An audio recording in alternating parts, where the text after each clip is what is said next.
O advogado trabalhista Sérgio Batalha. Bom dia, Sérgio, para você. Obrigada pela participação. Quais seriam as principais mudanças que a gente vê? Porque o ministro já deixou claro, a gente não mexe na jornada semanal, mas flexibiliza? Eu acho que essa é a grande dúvida, né? Eu acho que o governo ele não está dizendo tudo que pretende fazer. Eu acho que por uma questão política, certamente, porque as medidas são polêmicas, o governo não abre efetivamente detalhes da medida. O que se disse genericamente, eu achei sinceramente pouco, não foi informativo. Poderia haver a ultrapassagem até 12 horas num dia. Hoje em dia a CLT limita 2 horas com pagamento de horas extras.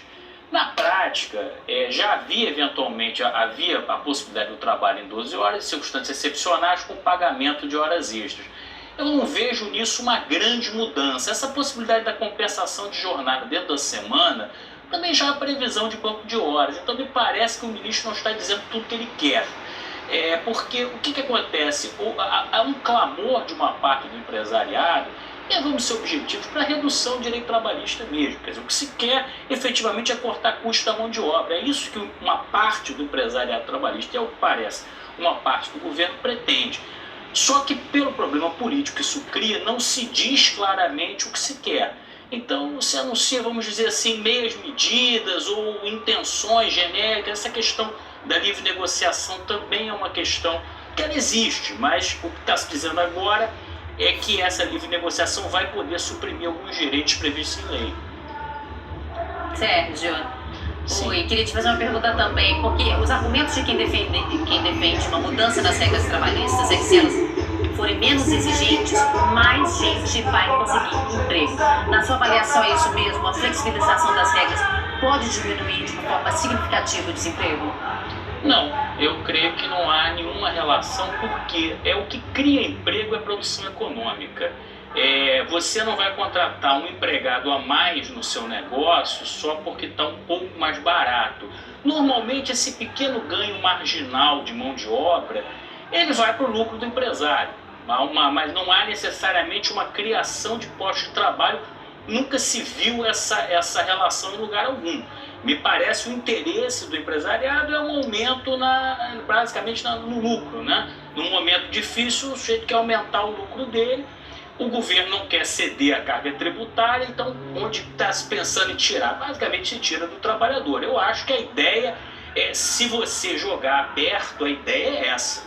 Eu acho que o problema é que não se está colocando claramente o que se pretende, uma flexibilização, uma livre negociação, mas não se diz objetivamente o que se quer. Sérgio, o ministro já deixou claro que ele tende a diminuir, isso tenderia a diminuir o número de ações na justiça.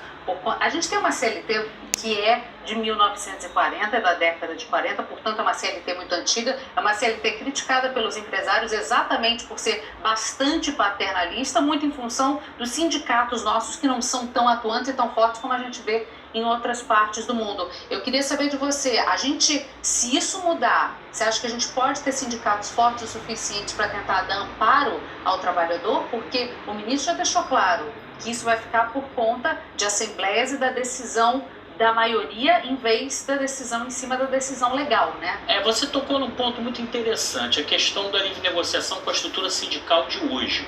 Realmente a nossa estrutura sindical, principalmente, ela remete ao período Vargas. E ela tem basicamente um equilíbrio que é o seguinte: o sindicato, ele não representa só os associados, ele representa todos os empregados da categoria.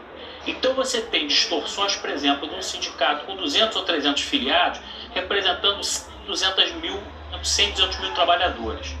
Agora, na proposta, na formatação original da CLT, esse sindicato só podia negociar vantagens para o empregado. Então havia um certo equilíbrio nesse sistema. Agora, eu entendo que você não pode mexer numa perna só. Se você mantém esse sistema de representatividade de quem não é associado e permite que ele negocie qualquer direito, inclusive direito previsto em lei, eu acho que isso vai criar um desequilíbrio absurdo. Nos países que têm contrato coletivo, o sindicato só representa os sindicalizados.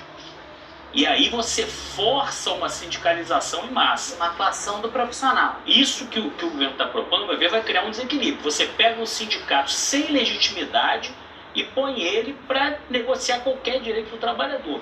Isso no Brasil de hoje seria uma catástrofe, porque o que se vê nos sindicatos, a maioria dos sindicatos, é uma representatividade muito pequena, em alguns casos até a transação de algumas coisas, até por vantagens pessoais. Então, mas em linhas gerais, alguns pormenores já foram colocados até nos jornais, mas é muito detalhe para a gente entrar aqui. Mas em linhas gerais, você acha que é fundamental uma reforma trabalhista? Olha, essa eu não acho fundamental, vou te explicar por quê. Na verdade, a CLT, ela é, de fato, da década de 40, ela sofreu várias mudanças, não resta bastante coisa da época original, mas muita coisa já foi modificada. E eu acho que qualquer reforma, ela tem que partir basicamente de um consenso social do que vai ser mudado. Eu acho que esse consenso não existe. Eu acho que é um clamor de determinados setores do empresariado que não é acompanhado pelos trabalhadores. Então, você fazer uma reforma atendendo só um setor do empresariado, eu acho que você vai criar uma crise social no país.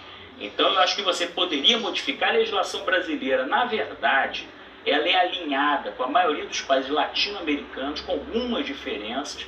Tem também correspondência com legislação de vários países europeus. Não é uma legislação extravagante. Ela, na época que foi criada, ela vinha alinhada basicamente com uma legislação social na América Latina e em vários países da Europa. Então, a possibilidade de modernização em alguns aspectos, com certeza. Agora, eu acho que ela tem que partir de um verdadeiro pacto social, não de uma imposição unilateral. Vamos ver como é que isso caminha, Sérgio. Eu agradeço muito a sua participação aqui com a gente. Sérgio Batalha, especialista em Direito do Trabalhador, muito obrigada pela participação. É sempre um prazer.